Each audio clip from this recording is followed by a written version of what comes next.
अरविंद केजरीवाल के लिए है यह एक एबनॉर्मल बात है कि कोई दलित डाइनिंग टेबल पे खाना खाए, सीएम के साथ खाना खाए, किसी बनिए के साथ खाना खाए, ब्राह्मण के साथ खाना खाए।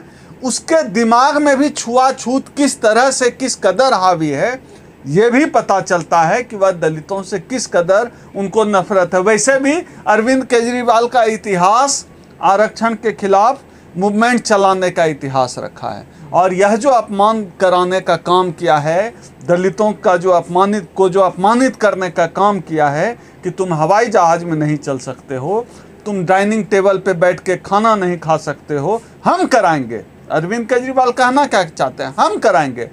अगर सच में अरविंद केजरीवाल चाहते हैं कि सफाई कर्मचारियों की स्थिति बदले, तो सफाई कर्मचारियों की वो नौकरी पक्की करनी थी ना। जो हर साल सफाई कर्मचारी हमारे भाई, हजारों भाई जो सीवर में डूबकर मर जाते हैं, गैस से मर जाते हैं, जहरीली गैस से, उनके लिए क्या इक्विपमेंट दिल्ली सरकार ला रही है? दिल्ली में भी सीवर की सफाई में लोग मरते हैं। उसके लिए अगर सचमुच आप सफाई कर्मचारियों का भला चाहते हैं, दलितों का भला चाहते हैं, तो आप सफाई कर्मचारियों के लिए इंस्ट्रूमेंट लेकर आएँ। आप क्यों जताना चाहते हैं कि दलित इस स्थिति में नहीं है कि डाइनिंग टेबल पे खाना खा सके? या दलितों की तौहीन है या दलितों का अपमान है, इसके लिए अरविंद केजरीवाल को माफी मांगनी चाहिए। दलितों को आरक्षण खा गए, सफाई कर्मियों की नौकरी खा गए, उनका अधिकार खा गए, उनकी एजुकेशन खा गए कि तुम एक टाइम का खाना खाओ और हमें वोट दीजिए गुजरात में। यही बात तो मैं कह रहा हूँ। ऐसे ही तो ठगने का काम किया है। इनका चुनाव चिन्ह है झाड़ू। हमारे समाज के भी कुछ लोग इनके बहकावे में आ जाते, उनको लगता है झाड़ू मतलब सफाई कर्मचारी। अरे भैया कलम खोजो, झाड़ू को छोड़ना होगा। और ये तो इस तरह से जो आप बता रहे हैं, ये तो सच्चाई है ही कि जो है हमारे लोगों को कंफ्यूज किया जा रहा है, हमारे लोगों को ठगा जा रहा है, हमारे लोगों को भी कुछ लोगों को समझ में नहीं आ रहा है कि ये हमारा अपमान है। आजादी के 75 साल बाद भी क्या दलित? ये तो पूरी साजिश है ना। आरएसएस और बीजेपी और अरविंद केजरीवाल जैसे लोगों की, मनुवादियों की यही तो साजिश है कि आप भूखे रहें और हम जताएं भी, अपमानित भी करें। ये तो चाहते ही हैं। और पिछले 8 साल में देश का हंगर इंडेक्स उठाकर देख लीजिए। अभी एक मैं नेट पर रिपोर्ट पढ़ रहा था, रिपोर्ट में है कि एक वक्त खाना खाने वाले लोगों की संख्या इस देश में बढ़ गई है। एक ही वक्त का खाना मिलता है, पिछले 8 साल में बढ़ गई है जब से इस देश में संघ की सरकार है। ये तो इनका पूरा षड्यंत्र है कि किस तरह हमें भूखा रखा जाए, किस तरह हमारे शरीर पर से कपड़ा नोच लिया जाए, हमें नंगा रखा जाए। यही तो संघ की साजिश है, यही तो मनुवादियों की साजिश है। इस साजिश में अब उनकी सरकार है तो इस साजिश को वो अंजाम दे रहे हैं। मोदी जी को अगर नौटंकी में कोई टक्कर दे सकता है तो वो अरविंद केजरीवाल है। अभी जो है इन्होंने मोदी जी ने नौटंकी की हद कर दी। उन्होंने जब रोहित वेमुला की बात हुई, कहा किसी दलित का कुछ होने से पहले क्या करते हैं, फलाना ढिमकाना, पता नहीं कि किस तरह के फिल्मी डायलॉग नाटकीय अंदाज में मोदी जी बोलते हैं।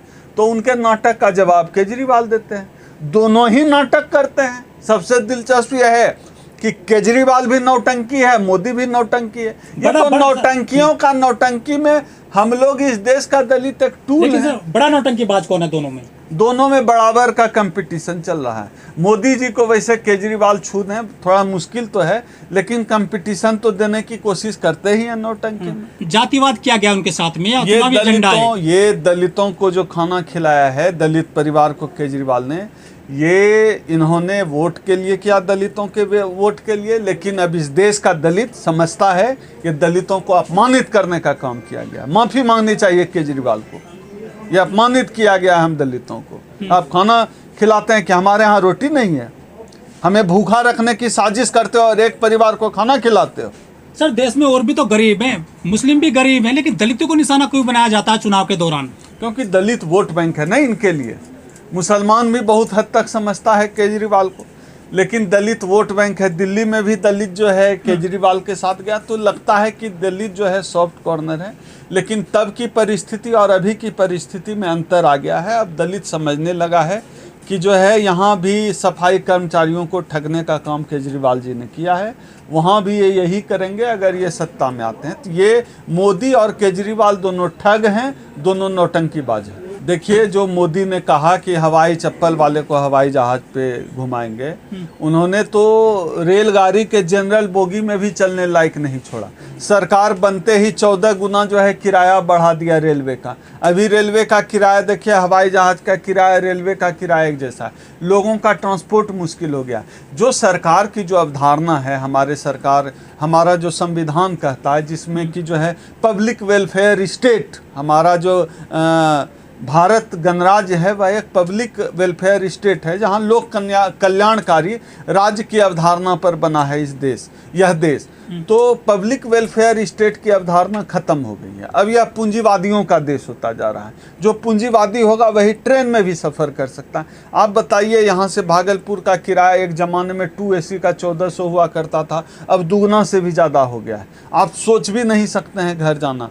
और फाइन इतना ज़्यादा कर दिया, लोग क्या करें, लोग त्राही माम कर रहे हैं। रेलवे स्टेशन का प्लेटफॉर्म टिकट इतना महंगा कर दिया, लोग रो रहे हैं, बस रोने की आवाज़ नहीं आ रही है। वो चुनाव में खाना खाने चले जाते हैं केवल। भाई वो दुख बांटने क्यों जाएगा? क्योंकि दलित उत्पीड़न में अधिकांशतः जो है भाजपा के नेता शामिल रहते हैं। वो पहुंच जाए तो जूता ही खाएगा, दलित तो जूता ही मारेगा ना। इतना तो समझ है उनको कि जूता नहीं खाना है। इसीलिए दलित उत्पीड़न वाले मामले में कोई बीजेपी नेता नहीं जाता है। जाएगा तो जूते से पिटेगा, वो तो उत्पीड़न में शामिल होते हैं। आप पूरे देश में पिछले 8 साल का आंकड़ा उठा कर देख लीजिए। इन्होंने तो NCRB का जो आंकड़ा है इन्होंने बंद कर दिया। जो राष्ट्रीय अपराध का जो आंकड़ा होता था उन्होंने अब पब्लिश करना बंद कर दिया जब से मोदी जी सरकार में। अगर वो पब्लिश होता तो पता चलता कि दलित उत्पीड़न की घटनाओं में सबसे अधिक भाजपा से जुड़े लोग शामिल होते हैं या उनका समर्थन होता है। कि दलित के यहाँ जब अमित शाह खाना खाने जाता है तो हमने मांग की थी आपके चैनल के माध्यम से ही कि जो है आप अपने यहाँ खाना खिलाइए, हमारे यहाँ क्यों खाना खाने आते हो, अपने यहाँ बुला खाना खिला।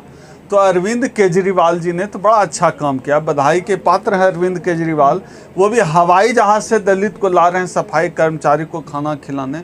हमें यह सौभाग्य कब मिलेगा पता नहीं, लेकिन असल बात यह है कि एक सफाई कर्मचारी को आप लेकर आते हैं, हवाई जहाज़ से खाना खिलाते हैं। हमारी लड़ाई उसकी नहीं है कि किसी एक व्यक्ति के लिए हो। समाज उस दौर की ओर कब जाएगा जब देश का हर दलित उस स्थिति में पहुंच जाए कि गुजरात के किसी दलित को मन हो जाए लिट्टी चोखा खाने का तो वो बिहार पहुंच जाए, बिहार के किसी दलित को घाघरा फाफड़ा खाने का मन हो जाए तो गुजरात पहुंच जाए। यह दिन कब आएगा? इस दिन की लड़ाई बाबा साहब ने लड़ी थी, इस दिन की लड़ाई मान्यवर कांशीराम साहब ने लड़ी थी। हम उस दिन का इंतजार करते हैं और हम लोग भी उसी दिन के लिए लड़ते हैं। लेकिन क्या है कि इससे इन लोगों की मानसिकता का भी पता चलता है। चाहे नरेंद्र मोदी हों, अमित शाह हों, चाहे अरविंद केजरीवाल हों, ये सब एक थैली के चट्टे बट्टे हैं। इन सबों के लिए दलित सिर्फ मार्केटिंग का एक टूल है। आप समझ लीजिए क्या कारण है कि आप घर खाना खिला रहे हैं, उसकी वीडियोग्राफी कर रहे हैं, मार्केटिंग कर रहे हैं।